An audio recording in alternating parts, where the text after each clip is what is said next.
Hello and welcome friends. HCNA tutorial series বাংলায় সবাইকে স্বাগতম। HCNA কি? যারা নেটওয়ার্কিং নিয়ে কাজ করেন বা কাজ করতে চান বা সাধারণত সিম্পল বেসিক কিছু ধারণা আছে নেটওয়ার্কিং নিয়ে, তারা জানেন যে CCNA Cisco certified network associate এরকম একটি সার্টিফিকেশনের ব্যবস্থা আছে, যেটা আসলে সার্টিফিকেট যখন আমরা পাই তখন মনে করা হয় যে সিসকো ডিভাইস সম্পর্কে আমাদের একটি পূর্ণাঙ্গ ধারণা আছে, বেসিক একটি ধারণা আছে। ঠিক সেরকম নেটওয়ার্কিং এর আরেকটি প্রতিষ্ঠান, লিডিং ব্র্যান্ড হুয়াওয়ে তাদের HCNA নামে একটি সার্টিফিকেশনের ব্যবস্থা করেছে, সিমিলার অ্যাজ CCNA। তো সেটা হচ্ছে হুয়াই সার্টিফাইড নেটওয়ার্ক অ্যাসোসিয়েট, সেটাকে আসলে সংক্ষেপে বলা হয় HCNA। HCNA এবং CCNA দুটো আলাদা লিডিং ব্র্যান্ড প্রতিষ্ঠানের, নেটওয়ার্কিং ডিভাইস প্রস্তুতকারক প্রতিষ্ঠানের দুটো আলাদা সার্টিফিকেশন বা সার্টিফিকেট। দুটোরই ঠিক সেরকম আলাদা আলাদা একটু পদ্ধতি রয়েছে তাদের ডিভাইসগুলোতে কাজ করার।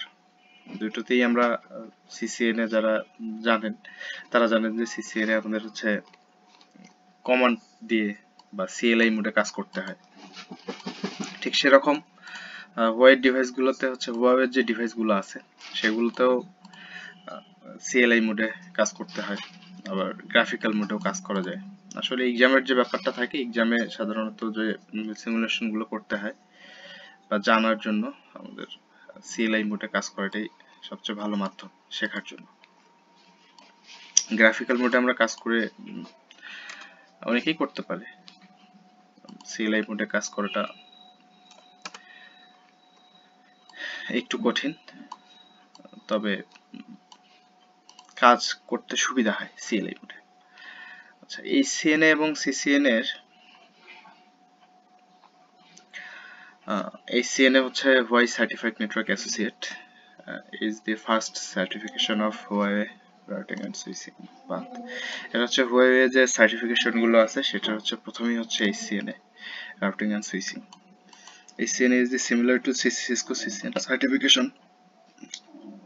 HCNA Cisco সার্টিফিকেশনের মতোই একই রকম কিছুটা। এটা একটা মানে কমন সার্টিফিকেশন আমাদের যারা নেটওয়ার্ক ইঞ্জিনিয়ার এবং আইটি প্রফেশনালে আছে তাদের জন্য HCNA এবং CCNA। মোট কথা দুটা লিডিং ব্র্যান্ড নেটওয়ার্ক ডিভাইস প্রস্তুতকারক দুইটা কোম্পানির হচ্ছে আলাদা আলাদা দুটা সার্টিফিকেশনের নাম, একটা হচ্ছে CCNA আর একটা হচ্ছে HCNA। তো চ্যানেলটা একবারে নতুন, পরের দিন আশা করছি আপনাদের ENSP সম্পর্কে একটি বেসিক ধারণা দিতে পারবো বাংলায়। ততক্ষণ পর্যন্ত আমাদের সাথেই থাকবেন আর নতুন চ্যানেলটিকে সাবস্ক্রাইব করবেন। ধন্যবাদ।